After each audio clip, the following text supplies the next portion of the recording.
as you all know that we have completed two stanzas of the poem If, which is written by Rudyard Kipling.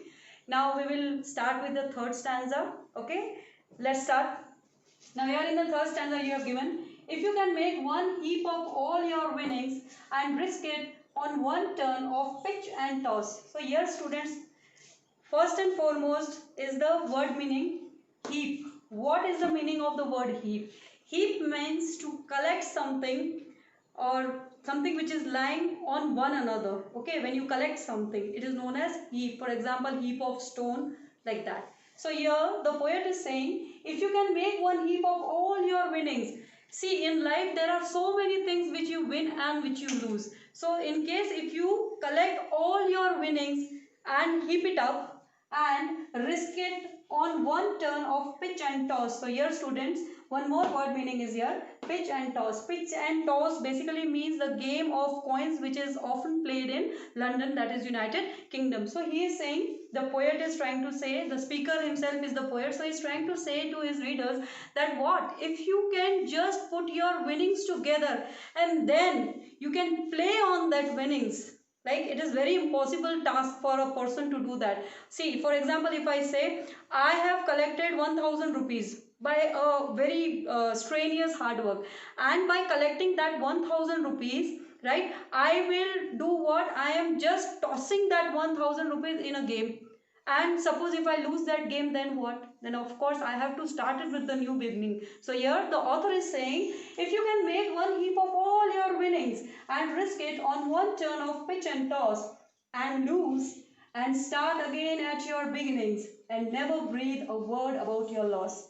So if you collect all your winnings, put it on a toss, and in case if you lose that toss, it means that you will lose your winnings. Whatever you have collected all this time, whatever in your lifetime, with whatever you have collected, if you lose that, then what will happen? Definitely you will break into tears. Not even a single person in this world can afford defeat. This is a fact of the world where we live in, right? So the poet is saying, if you really have that gut feeling in you, if you really have that patience level in you, then you are a man of wisdom. Here the poet is trying to say us, there's that, and risk it one turn of pitch and toss and lose and start again at your beginnings, and never breathe a word about your loss. So it is very impossible that you have met a loss, a heavy loss of what? Of whatever you have won, and all of the sudden you come to know that whatever you won is just a toss, and you have lost that toss. And what will happen? Obviously you will shatter into tears, you will shatter into sorrow, and this will happen. Going forward students, if you can force your heart and nerve and sinew. Now this is one more word, sinew. What is this word? This word means a cord, muscle cord, which is connected to your bone. So here the poet is saying, if you can force your heart and nerve and sinew to serve your turn long after they are gone, and so hold on when there is nothing in you except the will which says to them, hold on. So here this is a very important line, except the will which says to them, hold on. Again I am repeating, to serve your turn long after they are gone, and so hold on when there is nothing in you except the will which says to them, hold on. So here the poet is saying, no matter what the situation is, if you have really faced these situations, your patience level should be very worth thinking and very worth taking. Why? Because when you have that patience level in you, definitely you will think that your willpower is strong. And students, in this world, it is my personal experience, when your will is strong, when your willpower is strong, nobody in this world can defeat you. It will take time. Definitely it will take time. It is very time consuming to gather that willpower, but once when you gather that willpower, definitely you will win the world. So here this journey of what? Of your willpower is discussed.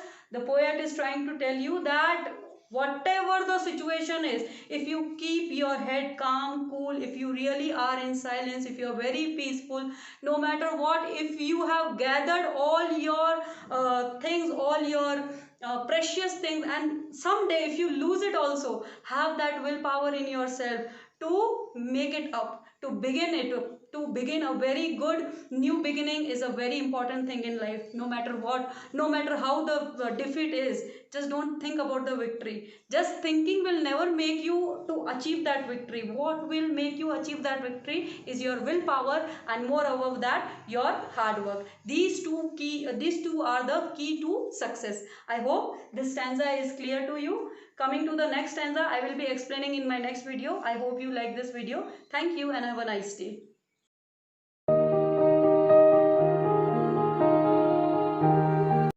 Good morning, dear students. So we are back with the poem If, which is written by Rudyard Kipling. Okay, so very beautiful poem, and this is stanza 4, which I will explain you.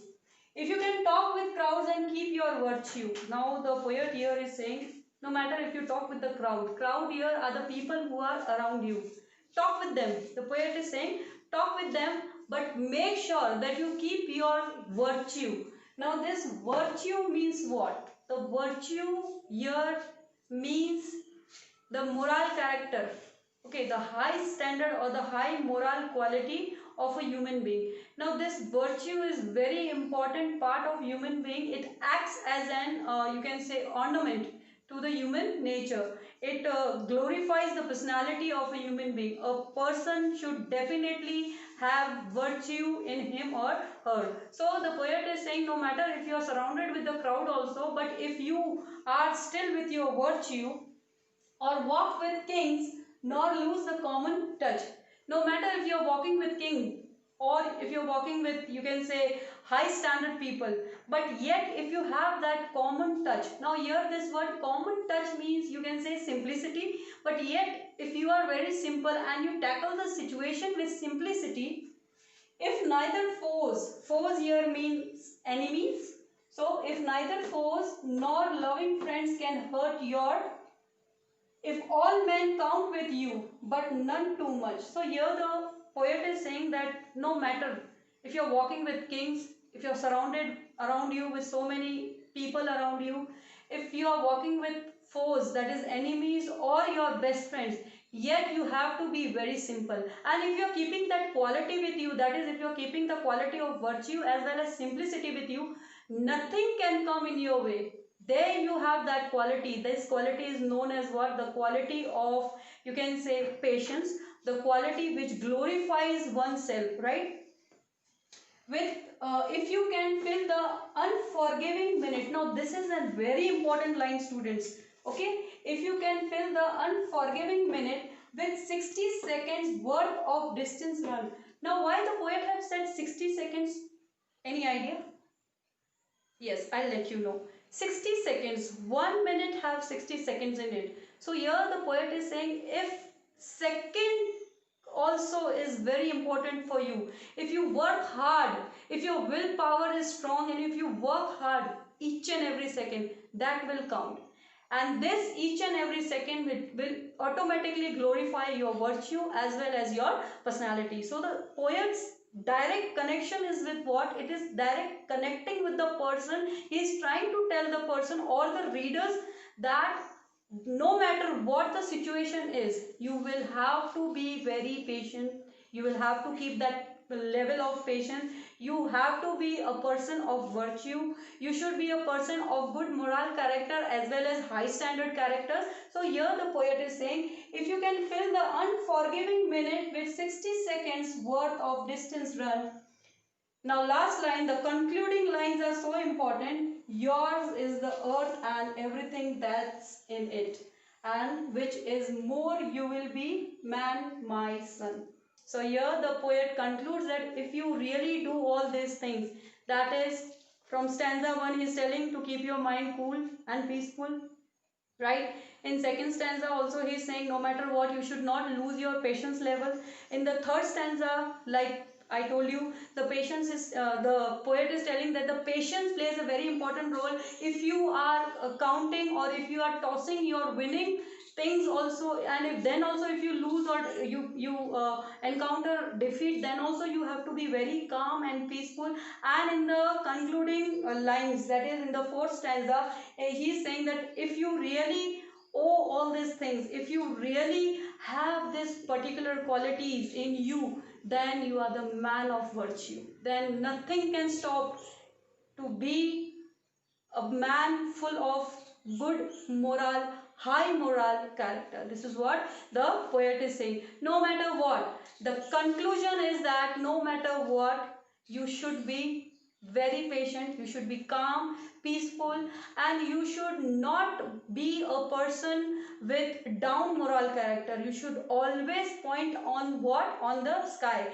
Just fear of God and nothing else. Nothing in this world, nothing in this world can defeat you if you have what? The willpower. Once if you have that strong willpower in you, nothing in this world can defeat you. I hope you like this poem. Thank you and have a nice day.